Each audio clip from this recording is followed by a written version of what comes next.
Madame la Présidente du Conseil départemental, chère Marie-Christine, Madame la conseillère municipale déléguée aux anciens combattants, chère Joël, Mesdames et Messieurs les élus, Madame la Présidente de l'ONAC, Monsieur le Contrôleur général des armées, Monsieur le Président, Monsieur le délégué général du Val-d'Oise, cher Bernard, Monsieur le Président du comité de Saint-Ouen-l'Aumône et Rami, cher Bernard également, Monsieur le Président des anciens combattants de la ville d'Éragny-sur-Oise, cher François, Mesdames et Messieurs les porte-drapeaux, Mesdames et Messieurs les anciens combattants, chers membres des conseils municipaux des enfants de Taverny, des jeunes de Taverny et d'Éragny, Mesdames et Messieurs, chers amis.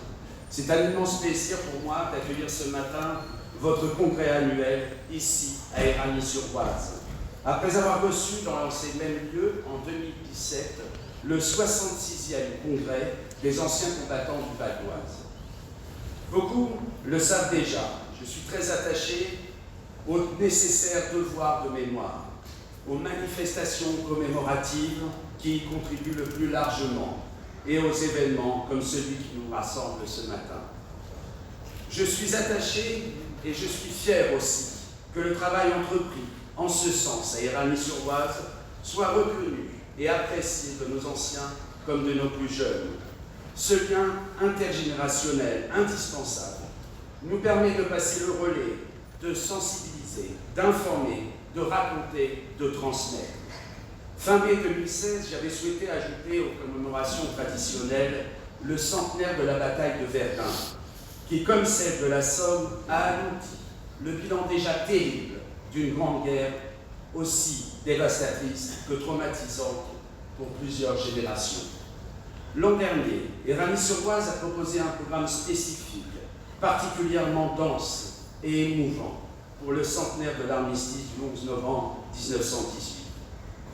La mobilisation fut grande dans les écoles, au sein des associations locales, dans le cadre du jumelage que nous entretenons avec l'Allemagne.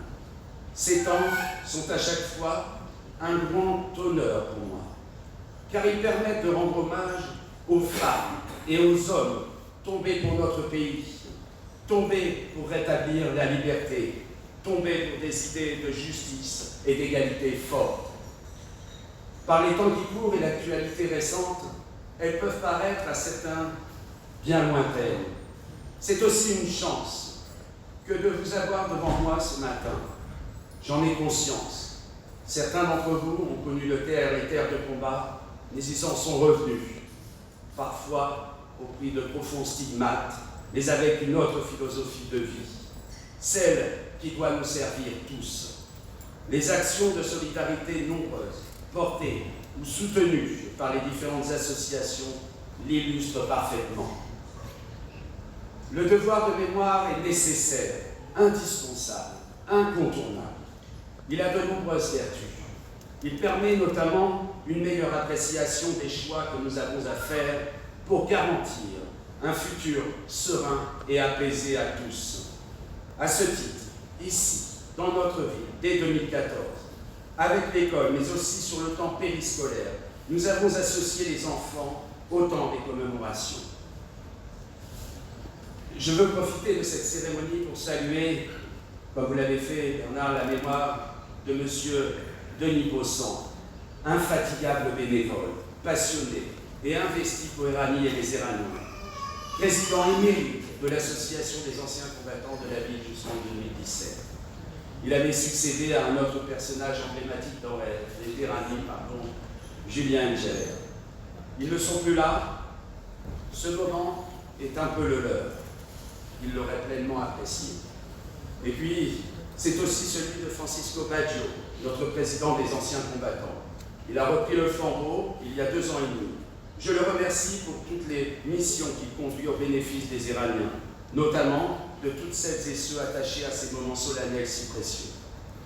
Et pour organiser cet événement, j'ai bénéficié de l'accompagnement, de l'engagement et de toute la passion de messieurs Rosé et Robert, les 2 Bernard. Je veux les saluer chaleureusement pour tout ce qu'ils réalisent au quotidien, permettant de maintenir allumée la flamme du souvenir. je ne les remercierai jamais assez, mais les bénévoles aussi, vous tous ici présents, les porte-drapeaux en particulier, les enfants qui prennent à ce temps de partage, qui prennent part à ce temps de partage. La guerre, je n'ai cessé de le rappeler à l'occasion des manifestations et divers conseils municipaux, prend à notre époque une autre forme. Elle frappe brutalement. Elle est imprévisible, ponctuelle, trop répétitive. C'est pourquoi, dans un contexte qui me laisse penser que la République doit plus que jamais résister aux tentatives de déstabilisation, je veux rendre hommage aux pompiers, militaires et policiers qui œuvrent quotidiennement pour la sécurité des Françaises et des Français. La France ne doit rien céder. Nous le devons à ces femmes et ces hommes engagés pour défendre la République. Nous le devons à ces femmes et ces hommes tombés hier. Nous le devons à ces enfants qui entretiendront cet espoir et garantiront cette nécessité. La France et les Français doivent être fiers de la devise républicaine.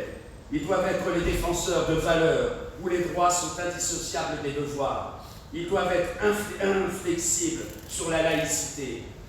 La France est toujours sortie vainqueur des combats qu'elle a menés contre les idéologies extrémistes, car la France est forte. Vous l'aurez compris, l'organisation de ce 50e congrès ici à Éragny est une immense satisfaction à plus d'un titre. Il nous permet de nous rassembler autour de valeurs communes, fortes et inaltérables. Je vous souhaite à toutes et tous une très belle cérémonie patriotique. Vive la République, vive la France. Bravo, monsieur le maire. Merci. Avant de céder la parole à Madame la Présidente du Conseil départemental, je voudrais saluer Lucien.